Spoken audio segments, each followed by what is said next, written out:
Bonjour à toutes et à tous, j'espère que vous allez bien et que tout se passe bien pour vous.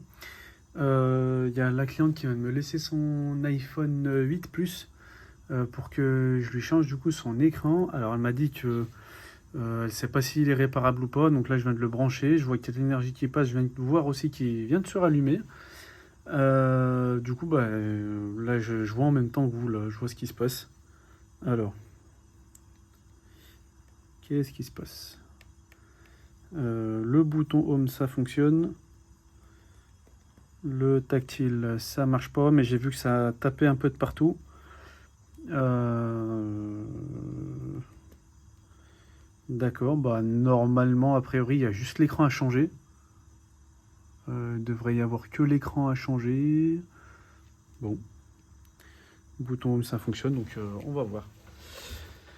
Allez, bah c'est parti, je vais l'ouvrir et on va voir ce qui se passe. Est-ce que je peux l'éteindre? Bah non, je pourrais pas l'éteindre, c'est pas grave. Je vais l'éteindre par la batterie directement. Tac, mon tournevis Torx pour enlever les vis pentalobe. Donc là, j'enlève la vis pentalobe. C'est au féminin et pas au masculin. La vis pentalobe. Hop. Voilà, les deux vis. C'est bon. Je prends ma spatule de démontage. Mon Isezamo. Je viens faire levier entre l'écran et le châssis de l'iPhone. Ouais, ça tape tout seul. Hein. Ça tape tout seul. Il faut faire gaffe que ça ne bloque pas le téléphone avec le code. Tac. A priori, ça devrait être que l'écran et pas autre chose, à part si le téléphone il a pris l'eau.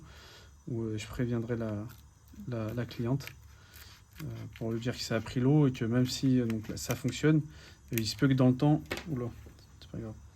Il se peut que dans le temps, il y ait des problèmes de tactile, d'autres problèmes de réseau, de Wi-Fi.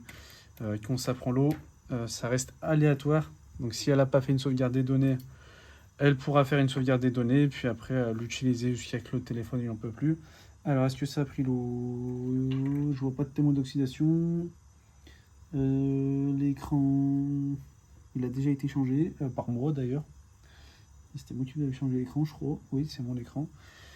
Bon. Et pas de traces d'oxydation apparente. Donc normalement, c'est juste l'écran qui était fissuré. Allez, c'est parti. Je prends mon tournevis cruciforme pour enlever la plaque métallique maintenue par 4 vis cruciformes. Voilà.